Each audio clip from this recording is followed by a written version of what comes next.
Au nom du Père et du Fils et du Saint-Esprit, Amen. Cette pauvre veuve a mis dans le trésor plus que tous les autres. Évangile de Jésus-Christ selon saint Marc, chapitre 12, le verset 38 à 44. En ce temps-là, dans son enseignement, Jésus disait « Méfiez-vous des scribes qui tiennent à se promener en vêtements d'apparat et qui aiment les salutations sur les places publiques, les sièges d'honneur dans les synagogues et les places d'honneur dans les dîners. Ils dévorent les biens des veuves et pour l'apparence, ils font de longues prières. Ils seront d'autant plus sévèrement jugés. » Jésus s'était assis dans le temple en face de la salle du trésor et regardait comment la foule y mettait de l'argent. Beaucoup de riches y mettaient de grosses sommes. La pauvre veuve s'avança et mit 2 petites pièces de monnaie. Jésus appela ses disciples et leur déclara « Amen, je vous le dis, cette pauvre veuve a mis dans le trésor plus que tous les autres. Car tous, ils ont pris de leur superflu, mais elle a pris sur son indigence, elle a mis tout ce qu'elle possédait, tout ce qu'elle avait pour vivre. » Parole du Seigneur notre Dieu. Bien-aimés frères, bien-aimées sœurs, cette pauvre veuve a mis dans le trésor plus que tous les autres. Voici encore un enseignement profond que le Seigneur nous donne sur notre façon de voir, notre façon de juger. Le premier enseignement, ne pas regarder l'apparat, ne pas regarder les habits, ne pas respecter les gens selon leur richesse, selon leur apparence extérieure, selon leur matériel. Deuxième enseignement, ne pas respecter les gens parce qu'ils savent donner, ne pas respecter les gens parce qu'ils peuvent donner, mais savoir respecter les gens qui donnent le peu même qu'ils ont. Troisième enseignement, c'est la façon de donner. Des gens peuvent donner de leur superflu. Des gens peuvent leur donner ce qui ne leur coûte pas. Mais d'autres personnes peuvent donner juste ce qui leur reste. Ce qui leur reste pour vivre. Voici l'exemple de cette analyse, voici l'exemple de cette réflexion que le Seigneur nous donne comme exercice, nous donne comme méditation. Le Seigneur regarde.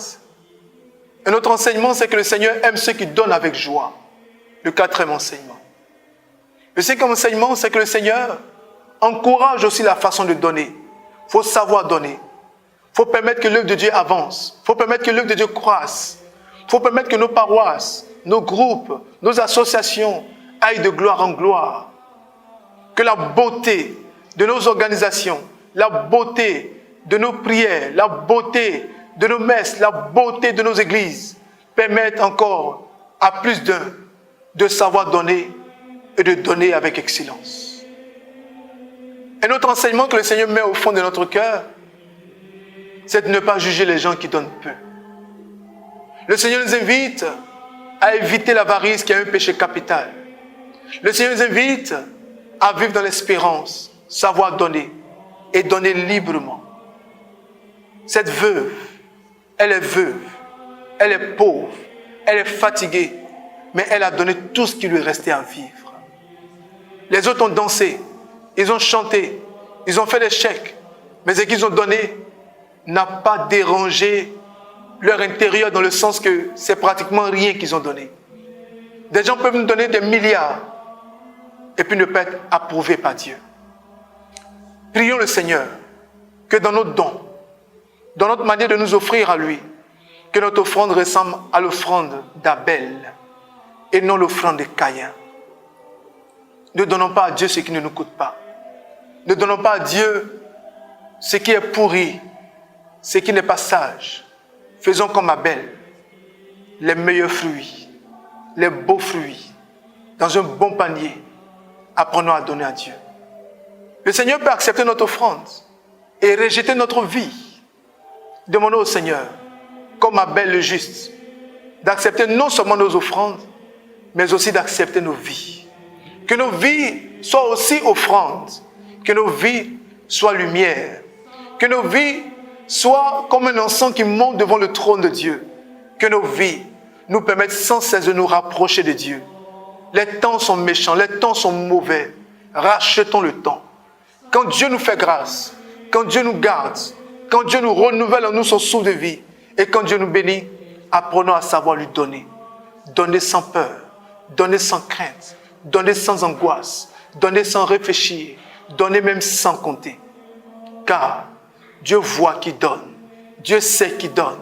Et la volonté du Seigneur, c'est qu'on donne librement, qu'on donne en toute liberté, qu'on donne en toute conscience, et que la gloire lui revienne. Bien mes frères, bien mes sœurs, que Dieu nous aide à lui donner nos vies, que Dieu nous aide à nous sacrifier nos vies, et que Dieu nous aide à pouvoir toujours lui être agréable. Que Dieu nous garde, que Dieu nous bénisse, et préparons-nous bien pour la messe de demain. Au nom du Père, et du Fils, et du Saint-Esprit. Amen, amen, amen.